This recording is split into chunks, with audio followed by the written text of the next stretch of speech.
Hello, ഇന്ന് ഒരു രാജപാളയം തട്ട എന്ന് പറഞ്ഞൊരു സ്നാക്സ് ഉണ്ട് കേട്ടോ. നമ്മൾ തമിഴ്നാട്ടിൽ മെയിൻ ബേക്കറികളിലൊക്കെ കിട്ടുന്നതാണ്. നല്ല ടേസ്റ്റാണ് അതിൽ ചെറിയൊരു നെയ്യുടെ ടേസ്റ്റ് ഉണ്ട്. അപ്പോൾ അതുകൊണ്ട് തന്നെ അത് നമ്മുടെ ആൾക്ക് ഭയങ്കര ഇഷ്ടമാണ്. കാരണം ആ കവർ എവിടെ വെച്ച് കഴിഞ്ഞാലും എങ്ങനെയും തപ്പിയെടുത്ത് കഴിച്ചു. ഇതിപ്പോൾ ഞാൻ കഴിച്ച് ബാക്കി വെച്ചതായിരുന്നു. അപ്പോൾ കാപ്പിക്ക് എടുക്കാൻ നോക്കിയപ്പോൾ കണ്ടില്ല. നോക്കിയപ്പോൾ ഇത് കൊണ്ടുപോയി കഴിച്ചുകൊണ്ടിരിക്കുകയായിരുന്നു. ശകലം ഉണ്ടായിരുന്നു, അധികമൊന്നും ഉണ്ടായിരുന്നില്ല.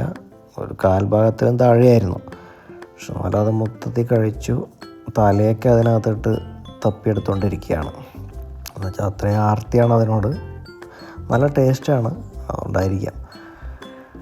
സാധാരണ ഇങ്ങനെയുള്ള മസാലയോ കാര്യങ്ങളൊന്നും അധികം കഴിക്കാറില്ലാത്തതാണ്. പക്ഷെ എന്തുകൊണ്ടാണെന്ന് അറിയില്ല, ചിലപ്പോൾ ആ നെയ്യുടെ ഒരു ടേസ്റ്റ് ഉള്ളതുകൊണ്ടായിരിക്കാം ഇങ്ങനെ അടിക്കുന്നത്. എന്നിരുന്നാലും ഡോഗുകൾക്ക് ഒരു കാരണവശാലും ഉപ്പ് പിന്നെ മസാല കണ്ടൻറ്റ് അങ്ങനെയുള്ള ഒന്നും കൊടുക്കരുത്. ഇതങ്ങനെ പ്രോത്സാഹിപ്പിക്കുന്നൊരു വീഡിയോ അല്ല. നിങ്ങൾ വളർത്തുന്ന വീടുകളിൽ ഡോഗ് വളർത്തുന്ന ആൾക്കാരുണ്ടെങ്കിൽ ശ്രദ്ധിക്കുക. ഒരു കാരണവശാലും ഉപ്പോ മസാലയോ അവർക്ക് കൊടുക്കരുത്. അവർക്ക് പല വിധത്തിലുള്ള അസുഖങ്ങൾ വരും. ഇപ്പോൾ ഇവൾക്ക് തന്നെ ഉപ്പ് കണ്ടൻറ്റ് കൂടിയിട്ട് വേറെ പല അസുഖങ്ങൾ വന്നായിരുന്നു. അതൊക്കെ റിക്കവർ ചെയ്തെടുത്താണ്. ഓക്കേ.